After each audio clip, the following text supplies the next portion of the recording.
Coming up next on This Week in Torrance, we recap Election Day 2014. Who voted, who won, and what impact will it have in Torrance?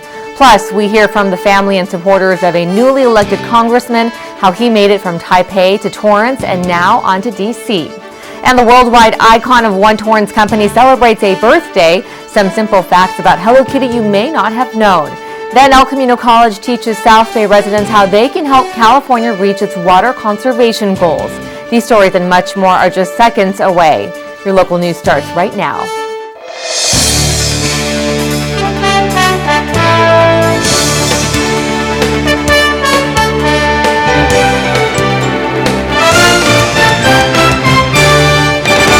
Hello everyone and welcome to This Week in Torrance. I'm Jin Chun. Thanks for joining us. Ben McCain has the week off. Here are your top stories. Voters made the final decision on 6 statewide propositions and several races for California office in the recent midterm elections. Governor Jerry Brown strongly endorsed Propositions 1 and 2 and both passed with flying colors at the polls. In his campaign, Brown said save water, save money are the two pillars of his term.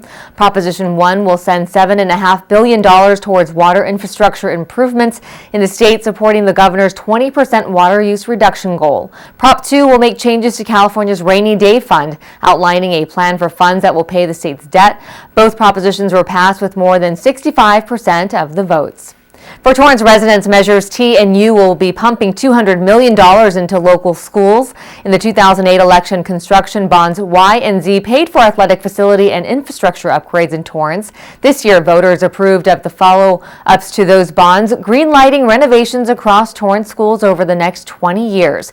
Measure T will focus on safety and technology upgrades like more lighting on campuses and surveillance cameras, as well as keeping current iPads, laptops, and other computers available to students. Measure U includes projects viewed as enhancements. This includes a $15 million aquatic center made available to all Torrance schools. Officials plan for the competition pool to host CIF events in the future, bringing high school athletes from all over the Southland to Torrance.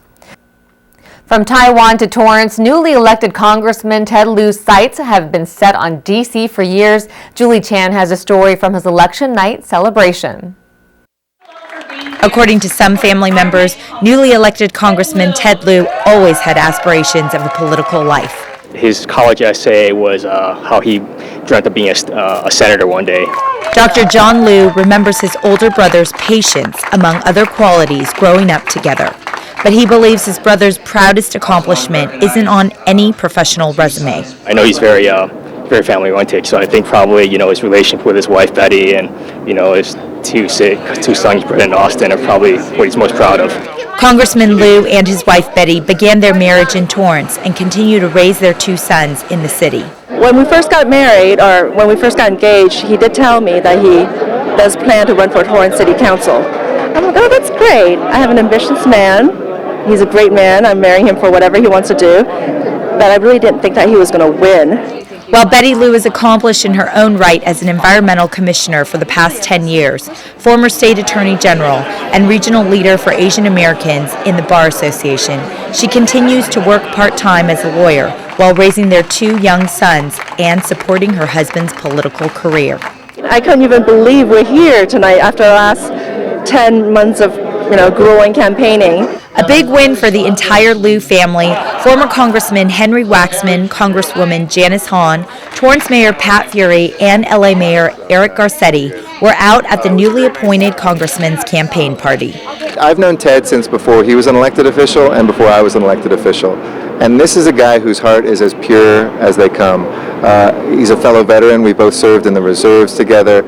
He's somebody who really goes after the right issues and digs in and learns it and is really good at crossing the aisle. He was asked in there, can he work with Republicans? He always has. He happens to be a Democrat, but he's kind of a nonpartisan, somebody who can work in a bipartisan way with clear values, embodies the American dream.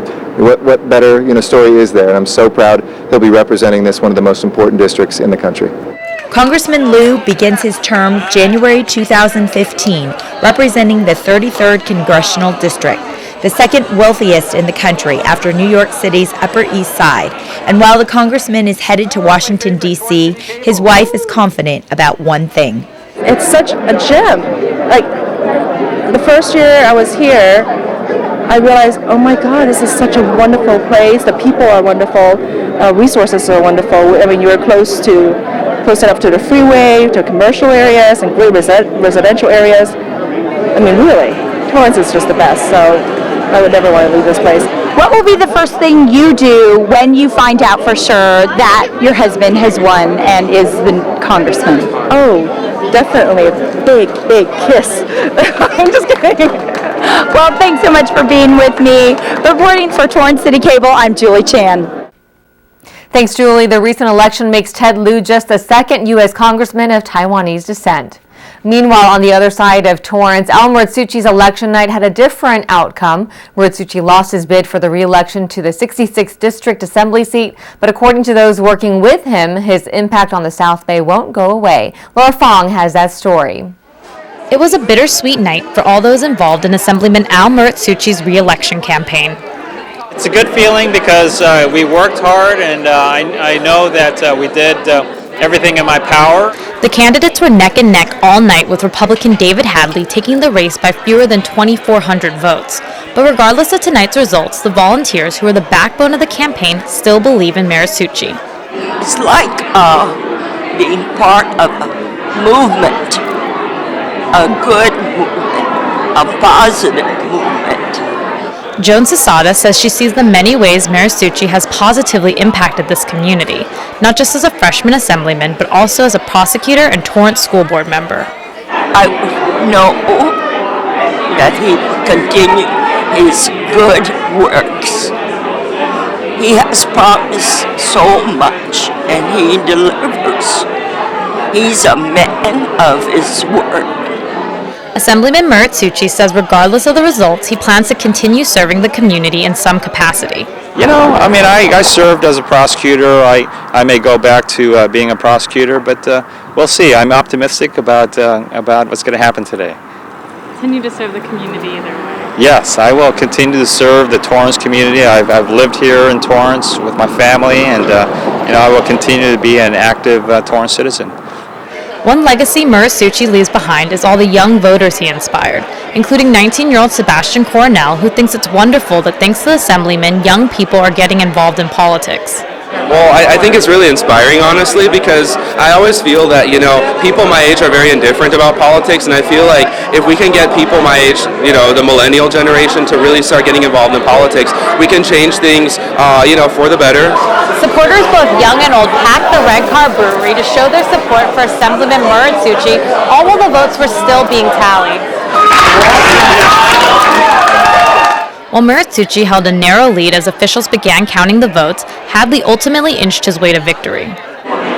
Al will always succeed.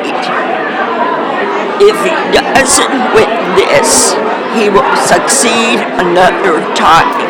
And in just 2 short years, Assemblyman Muratsuchi added quite the number of accomplishments to his career. And as far as Sasada sees it, he has many more to come. If he ever needed my help again, I'd follow him without question. For Torrance City Cable, I'm Laura Fong. Thanks, Laura. Before becoming an assembly member in 2012, Muratsuchi spent 7 years as a board member for the Torrance Unified School District. Well, overall voter turnout for the midterm elections reached a low in Los Angeles County. Just 25.5% of LA's more than 4 million registered voters made their voices heard. This seems to be the trend, as only 5.3 million California voters made it to the polls, a statewide turnout of 29.9%. Now, just 4 years ago in the 2010 midterm elections, voter turnout was nearly twice as large, with an estimated 53.7%. The Torrance City Council adopted an ordinance in their most recent meeting to regulate clothing donation bins throughout town. The ordinance allows a maximum of 100 bins in the city operated by for-profit organizations and charge them a $909 annual fee for each collection box. With only about 45 bins in Torrance now, organizations violating the ordinance will be banned from operating them for 2 years. Nonprofits within the city are exempt.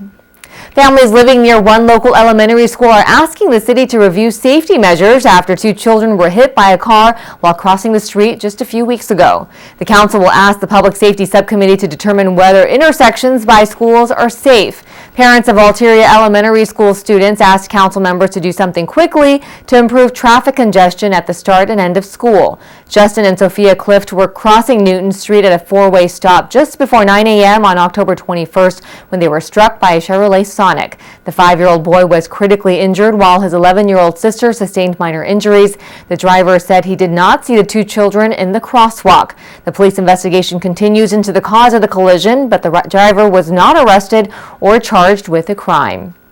That news comes on the heels of Torrance Police receiving a big financial boost, awarded $271,000 from the California Office of Traffic Safety. The local law enforcement agency will take part in a year-long program of special enforcement and public awareness campaigns to help prevent traffic-related deaths and injuries. The department will use the funds as part of the city's ongoing commitment to keep Torrance's roads safe and improve the quality of life through both enforcement and education. Activities that the grant can be used for include educational presentations, DUI checkpoints, seatbelt and child safety enforcement, just to name a few.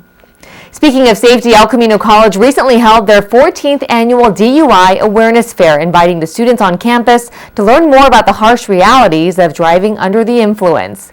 Organized by El Camino Police Department, several interactive demonstrations were on hand for students to take part in, including the use of special eyewear that simulated impairment by both alcohol and marijuana. Students were able to wear these special goggles while shooting a basketball into a hoop. Not as easy as you may think. The fair also included displays and workshops. ECPD hopes to increase awareness about the dangerous consequences that come from driving under the influence or getting into a car that's operated by someone under the influence. According to Mothers Against Drunk Driving, in 2012 alone, there were more than 10,000 fatalities in the U.S. related to DUI. Well, good news for one local hospital. Honda recently pledged $1 million to Providence Little Company of Mary Medical Center in Torrance. The surprise announcement was made at Terranea Resort when the Torrance-based motor company was honored with the hospital's Corporate Leadership Award. They plan to use the money to fund its Cardiovascular Center of Excellence. So far, the foundation has received more than $3 million earmarked for the center. Hello Kitty Con is marking a milestone birthday for one Torrance company. The iconic Hello Kitty, one of Sanrio's more than 400 characters, celebrated turning 40 in one of LA's classiest museums. The festival at the Museum of Contemporary Art welcomed visitors from all over the world, including celebrities like Katy Perry. Created in Japan in 1974, the character, who can be found on purses, backpacks, plush toys, even clothing, brought in more than $8 billion in retail business in 2013. While many believe Hello Kitty is simply a cute cat, Sanrio refers to her as a little girl that simply looks like a cat. She embodies the Japanese term kawaii, which translates to cute. Lucky for Kitty, if she was a cat, this birthday would equate to 177 human years. Well, still ahead, one Torrance company uses $50,000 to change the face of fire safety. We unveil what fire command vehicles could look like in the future.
Welcome back. A Torrance-based auto business used some creativity and a little bit of cash from the auto manufacturer Mercedes-Benz to create a state-of-the-art fire command vehicle. Laura Fong gives us a first look.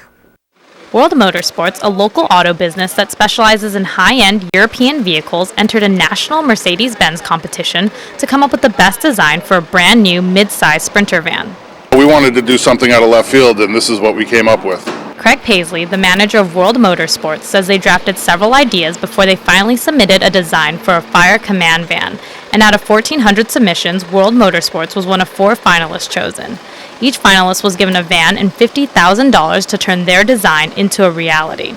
They must have liked something about it. I mean, everyone likes firemen, so why not, build a fire chief truck? Mercedes-Benz hosted the competition to see how well a mid-size van would sell in the U.S.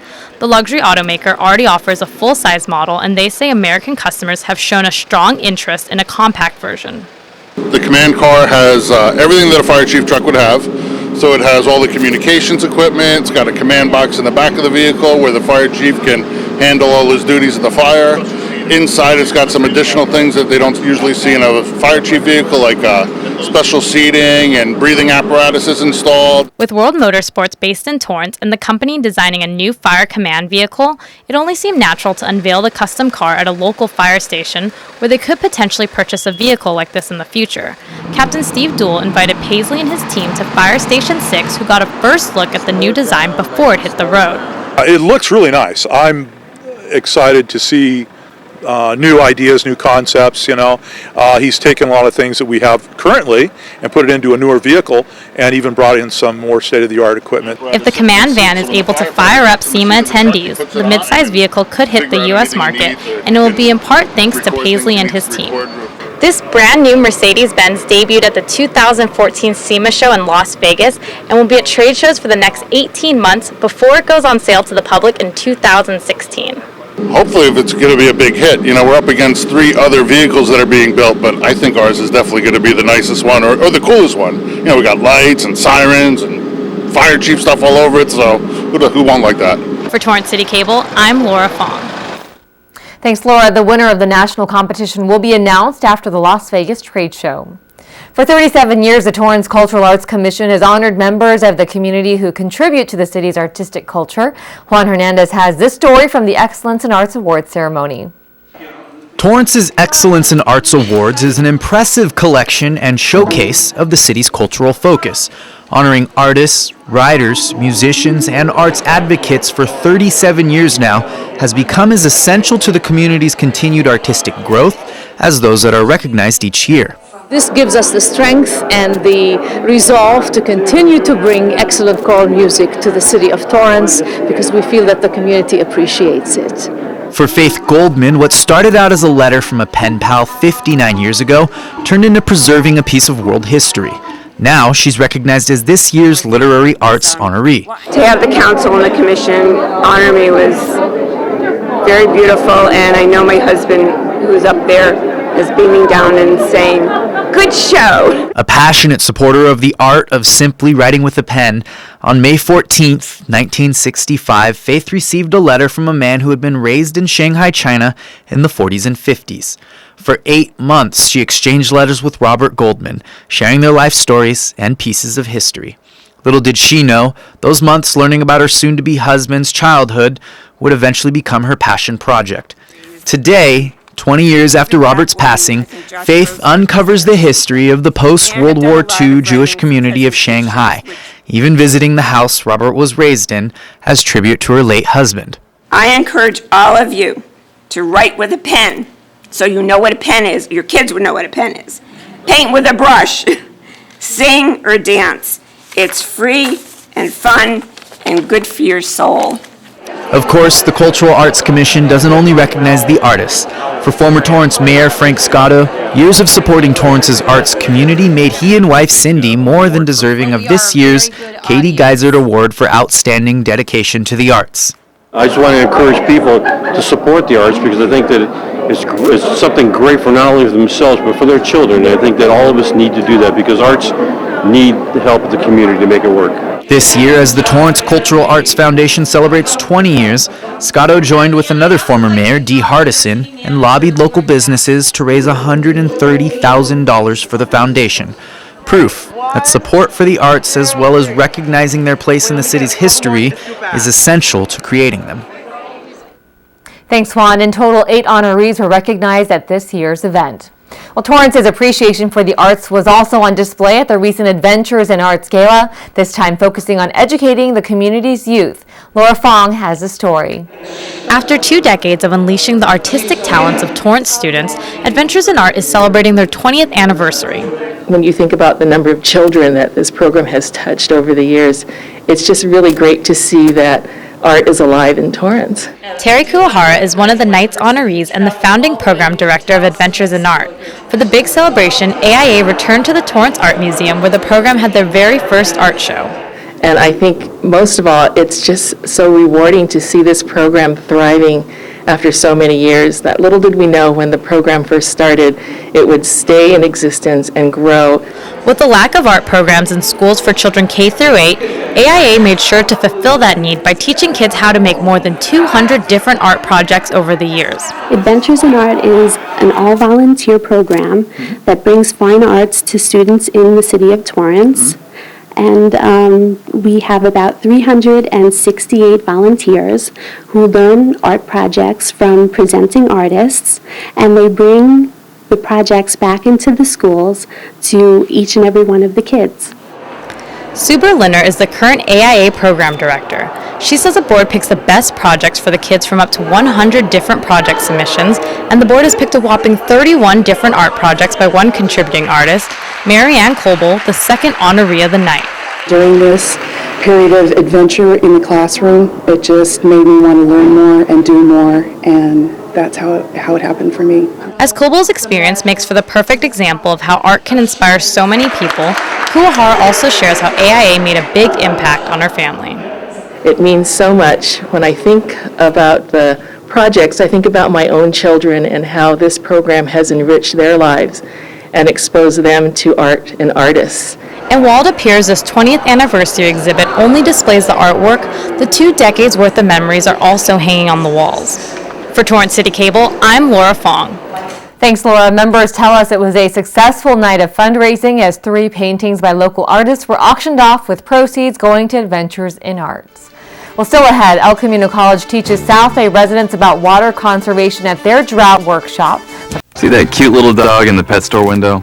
Chances are it came from a puppy mill, a breeding facility that forces caged, neglected, and often sick dogs to churn out puppy after puppy to be sold for profit. Meanwhile, millions of wonderful, healthy pets end up in animal shelters. This leads to the killing of more than 9,000 by the end of today. But with one simple choice, you can help, just by deciding to adopt instead of purchase your next pet. Animal shelters are full of amazing pets looking for a home. When you adopt your new best friend, not only are you saving a life, you're taking a stand against puppy mills. Now imagine sharing the joy of adopting with your friends. Seeing the smart choice and impact you've made, they adopt their next pets and share with 5 of their friends who share with 5 more. Before long, thousands get involved. Pet stores stop selling dogs from puppy mills, and even more lives are saved. And with your help, we can save them all. Visit bestfriends.org to learn more. Welcome back. Last week, Laura Fong showed us a new turf rebate program that's motivating residents and even one Torrance councilman to upgrade their lawns in the name of water conservation. Now she visits El Camino College, where people are challenged to think about water differently in a drought workshop. Connor Everett has found there's more than one way to combat the state's severe water shortage. In fact, there are many. Our water supplies now are dropping down to the level where it's really going to get drastic, the response, because we haven't really responded drought like we should have in the last 2 or 3 years.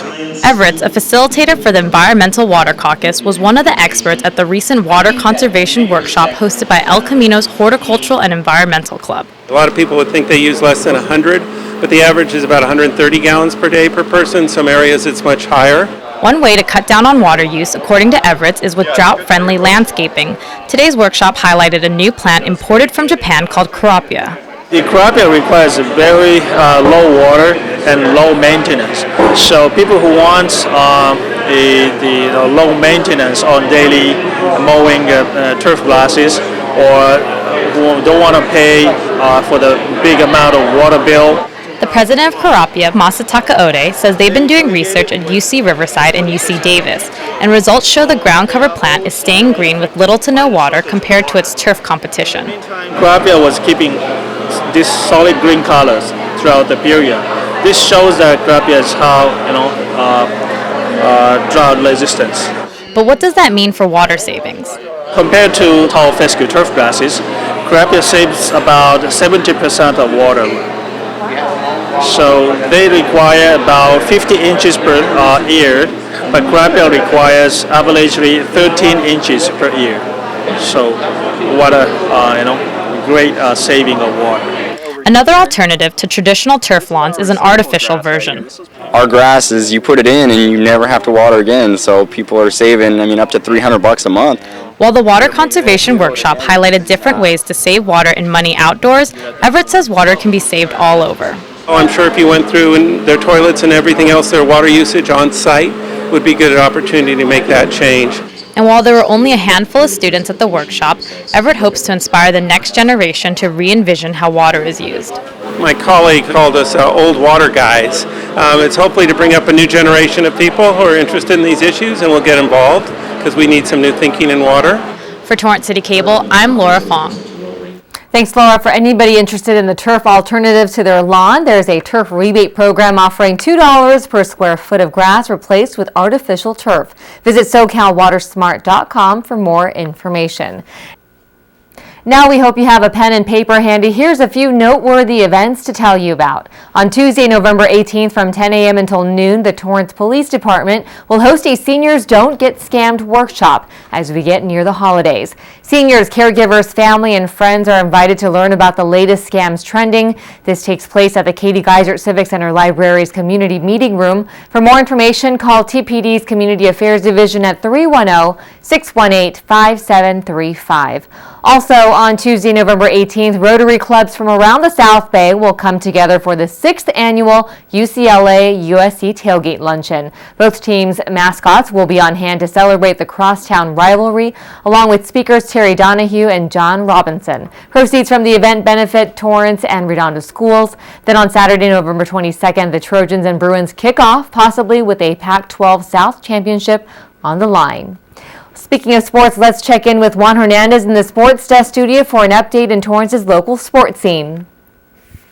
Hi, Jen. Thanks for checking in. This week on the Sports Desk, we have the El Camino Warriors volleyball squad making an unheard-of run through their conference schedule. They declared some defensive records at the beginning of the season, but we're starting to learn it is possible to be too good for the record books. I'll tell you how. Tell you what I'm talking about on the Sports Desk, 4 and 9:30 every day, right here on CitiCABLE. We'll see you there. Thanks, Juan. Before we end the show, Torrance lost a member of its community with the passing of Melvin Miller, brother of former Torrance Mayor Ken Miller. Miller was a graduate of Torrance High and World War II veteran. When he returned, he began a career in Torrance, working for Bank of America before moving on to various business and community roles throughout Orange County. He is survived by his wife, Virginia, and their 3 children, as well as his brother, Ken. Well, that does it for us on This Week in Torrance. I'm Jin Chun. If you've missed any portion of our show, you can catch us again at 11 a.m. and 6 p.m. Thanks for joining us, and we'll see you next time.